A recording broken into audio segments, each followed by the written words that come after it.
So the sentencing, I heard there was no evidence connected to him.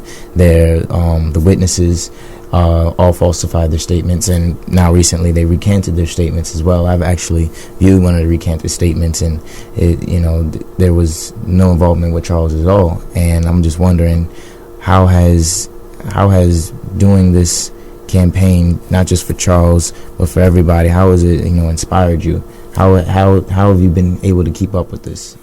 I think you meet adversity as far as challenges in getting your story published or covered in the papers or on the radio because folks don't want to touch murder because it's too messy, and definitely the mainstream press is not going to touch it if it doesn't involve a white person, because the Charles Whilhite story, he's being incarcerated, he's being charged with shooting a young Latino man in the Six Corner section of Springfield.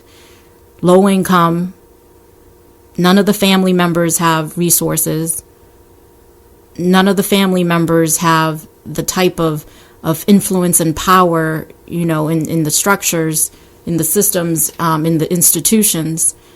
So we are, when we try to get out, the story of Charles Whilhite, it is an uphill battle to overcome that. And thankfully, through persistence and with the facts and evidence on our side, all we wanted was for people to just listen to it, read it, and people will be moved, just like yourself, just hearing that, how can the police get away with a big piece of evidence like the car the victim was found in? They did some magic trick and have it reappear right before trial, because Judge Vilas is the trial judge. He wasn't the judge that oversaw a lot of the motions that went in beforehand, motions to dismiss the case because the Commonwealth was slow and missed deadlines in turning up discovery. They were slow in letting the defense know that there wasn't a murder weapon, slow in telling, the furnishing discovery, like I said before, things that are by law should be available to the defense to be able to prepare an adequate defense.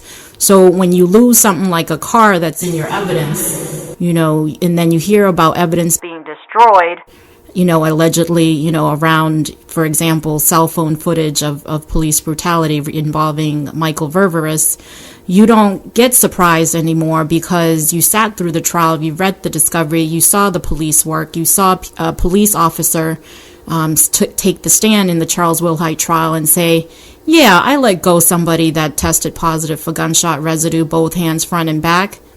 So when you bring in somebody and you question them, and other people positively ID this individual as having been at the scene the night of the shooting, and you let this person go despite running a GSR kit on them and they test positive, for sure there's something wrong, and that there's some sort of a campaign to get Charles Whilhite. And I understand Assistant District Attorney Spellman, who headed up the prosecution, he had the case, and when he lost his bid for the district attorney seat, he came back to the case, asked for an extension to review, so supposedly over 1,000 pages of discovery. We only have 571 pages. So we're asking ourselves, where's the rest of the so-called 1,000 pages of discovery? So when you hear and learn about things like that, and when you have a witness take the stand over and over again and say, I haven't seen this individual before, and when you have a witness who says, I lied at the grand jury, testimony, but I'm telling you the truth now, but, the prosecutor insists on her grand jury statement, that's problematic from somebody, who thinks law and justice is about truth and hard evidence. And in the case of Charles Whilhite, there aren't any hard evidence linking him to the shooting at all. And, witnesses that have identified a quote-unquote light-skinned Hispanic, those avenues haven't been pursued seriously by the police officers, by the detectives.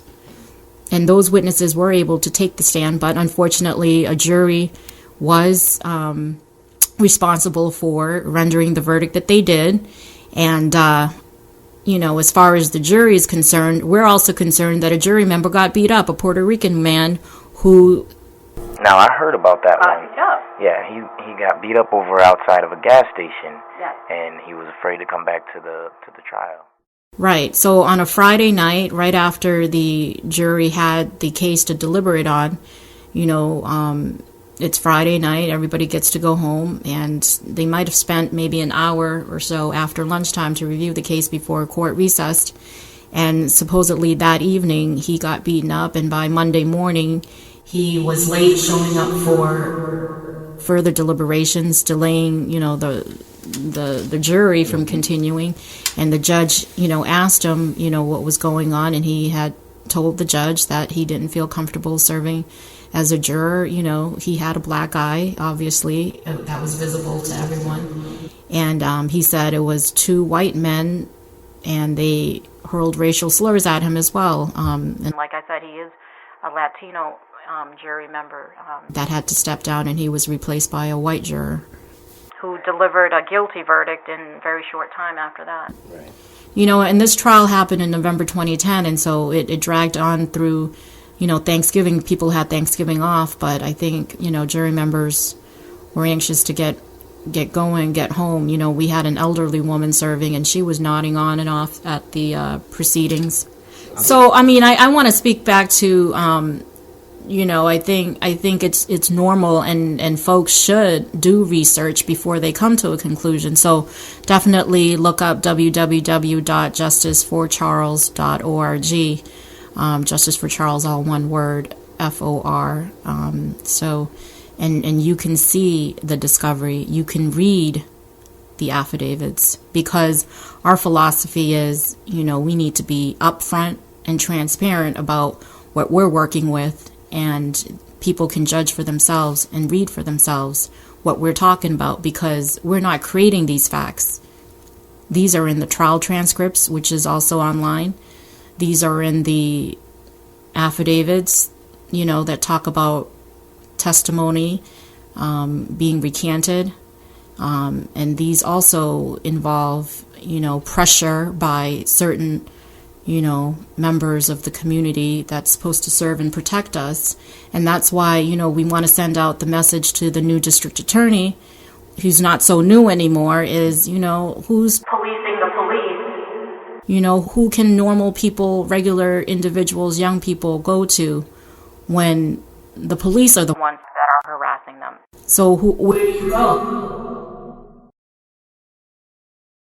So with falsified statements, some lazy, some beating up jurors, missing evidence, and evidence that reappears, leads that don't actually get followed. With all this going on, how can Charles Whilhite be guilty?